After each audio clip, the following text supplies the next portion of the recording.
आज अपने टॉपिक शुरू कर रहे हैं हम अलंकार। तो सबसे पहले देखिए कि ये जो अलंकार है ये दो शब्दों के योग से बना है। अलम प्लस का।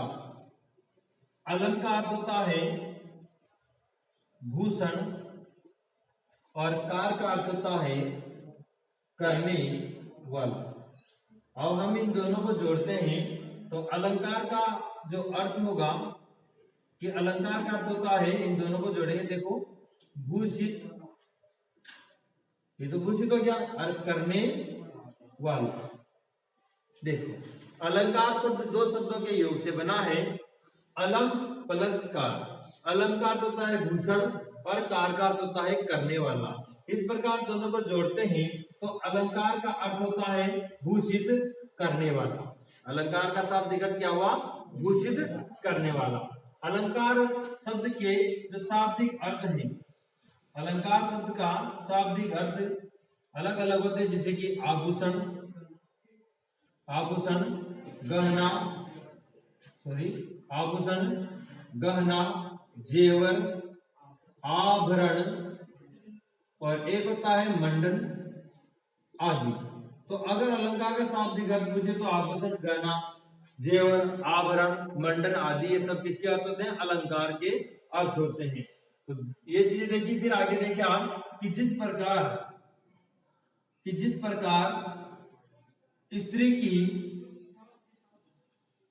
सुंदरता बढ़ाने में, स्त्री का सौंदर्य बढ़ाने में आभूषण यानी कि गहने, कि जिस प्रकार स्त्री की सुंदरता बढ़ाने में आभूषण अपनी महत्वपूर्ण भूमिका निभाते हैं, यानी कि स्त्री की सुंदरता आभूषणों से और ज्यादा बढ़ जाती है, उसी प्रकार स्त्री की जगह आप ले लें इधर कविता, कि कविता की सुंदरता में या कविता के सौंदर्य में वृद्धि करने वाले जो धर्म होते हैं उन्हें क्या करते हैं? हम अलंकार करते हैं। यानी कि अलंकार क्या काम करते हैं? कविता के सौंदर्य को बढ़ाने का काम करते हैं। अलंकार क्या करते हैं? कविता के सौंदर्य को बढ़ाने का काम करते हैं। कि जिस प्रकार स्त्री की सुंदरता को गहने या आभूषण और ज्यादा बढ़ा देते हैं, उसी प्रकार कविता के सौंदर्य को बढ़ाने का काम करने वाली चीजों को हम क्या करते हैं?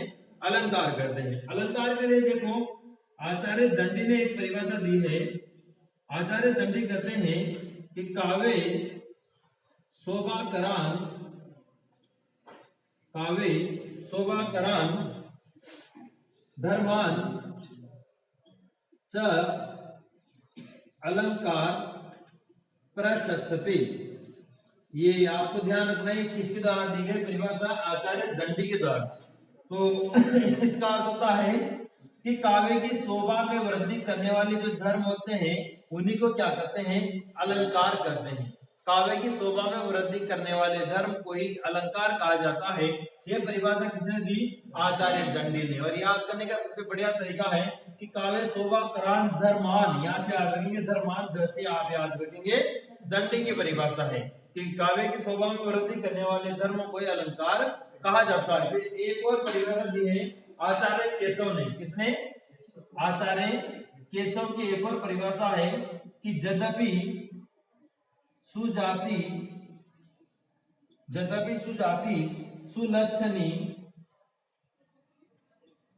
यद्यपि सुजाति सुलक्षणी सुवर्ण सरस सुव्रति, सुवर्ण सरस सुवृत्ति भूषण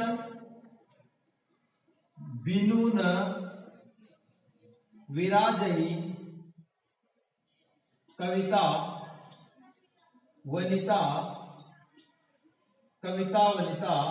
मित्र। तो ये परिभाषा किसकी है?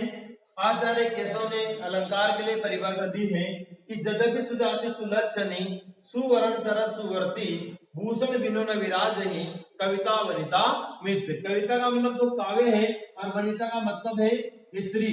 की कविता और वनिता भूषण यानी कि आभूषणों के बिना शोभित नहीं होती है। कि जिस प्रकार स्त्री आभूषणों के बिना कम सुंदर लगते है, उसी प्रकार कविता भी।